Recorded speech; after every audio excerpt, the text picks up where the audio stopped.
I'm John Batista. I'm one of the senior designers on Killer Instinct, and we're here to talk about Glacius. He's gone through a little bit of a visual revamping in a way.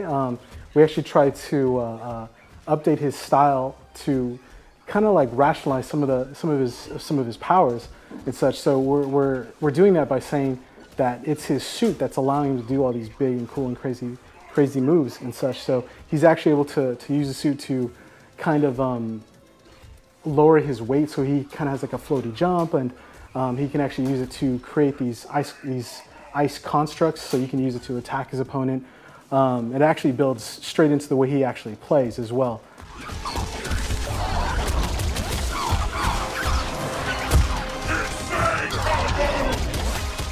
Glacius is actually a zoning style character, and that actually created a very interesting conundrum for us, because we had to figure out how we could actually fit a ranged or zoning style character into Killer Instinct, but still maintain, you know, the identity of a Killer Instinct. Because, you know, as you know, like Killer Instinct is all about the combos. So, you know, having a zoning style character doesn't really feed into that. So we had to figure out a ways to give a character, you know, that same keep away, but once you actually get into it, like to actually bring him into the combos. We actually accomplished that by giving him his unique combo mechanic, which are ranged doubles. And a ranged double is pretty much, he can actually do a special move from range, and if he actually makes contact with it, he could, again, like in any other character, hit light, medium, or heavy, and he'll actually do a ranged or a double attack from ranged. And he can actually do full combos using this. Since he is a ranged character, we wanted to fill that archetype. We had to go through his existing moves from the previous Killer Instincts and try to see which one of those moves actually fit his playstyle moving forward. And from that, we had the ice pick, which was his old anti-air. We selected the cold shoulder, which allowed him to get in close once you actually pull the character close enough. We also had the puddle punch, which we're switching up the style just a little bit, because we made it more of a defensive, like kind of a get off me move. And then also we have his ice lance, which is pretty much his bread and butter for just poking and keeping the character away.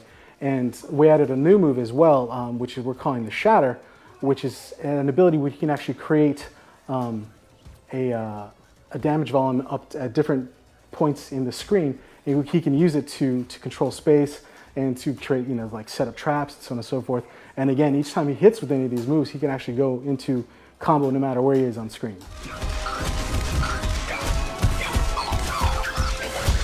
So the hail itself is a great tool for Glacius. It's something that you want to set up. It's not something that you could just throw on reaction and get certain things. But it covers a bunch of different roles. Like you could use it to lock an opponent down, especially at range.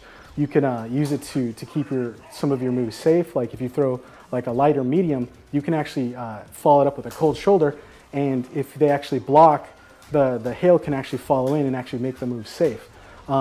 Also, the heavy version of it is great for battling for full screen like fireball fights as well. And it's surprisingly enough, it's actually really good as an anti-air, especially if you got somebody that likes to cross people up a lot.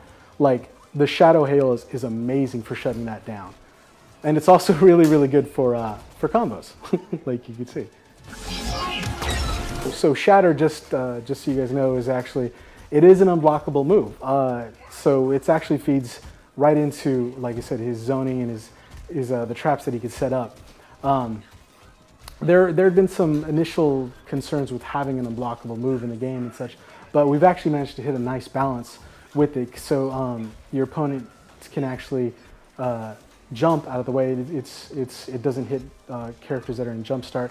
And also, if you're currently in block stun and the move hits you, you could still actually block at that point. So that's one of the initial steps we took towards actually balancing the move. And we're still open to to balancing, given that it's a pretty strong move, but it does take a certain amount of skill to fully utilize, because there's a 27 frame startup on it and such. So it's something that players have to get used to. Shatter pretty much is one of the best utilities you're going to use for starting combos at range. Hail you're going to use as your kind of utility move to lock people down or set up traps. Cold Shoulder is a great move to stuff things that are incoming, and also to just close distance. The Puddle Punch is actually a fan favorite. Is great for anti-air. It's great for if you got somebody that's hardcore pressuring you to get them off you and you know really stuff their move. And also it's really fun for comboing as well and stuff for especially juggles. With the other archetypes that we have got, you know, we've got Jago, who's our balance character. We've got Saberwolf, who's our rushdown character. Glacius is our zoning character, but he's also a little bit technical and stuff. So he's not like, you could still pick up and play him, and you could still have fun with him and stuff like that. But to really get the most out of it, you're gonna have to spend some time in learning all the nuances, because he can be pretty tricky, but he's also really fun. He is a zoning style character, but he has enough tools that you can actually still, like, if you are tricky and you use like his hail well, use his shatter and stuff like that, you can actually play him rushdown as well. Like I've actually seen people play hardcore rushdown with Glacius, especially when you actually start utilizing his instinct mode, which is he actually gains super armor, and that creates some incredible opportunities for him that, you know, would normally not be available to him. It was a really big challenge to fit this type of archetype, you know, and have it mesh well with the KI system and stuff. And it was a really big challenge, but it was really exciting to get in there and rework things so it fit and it meshed, and it's really fun.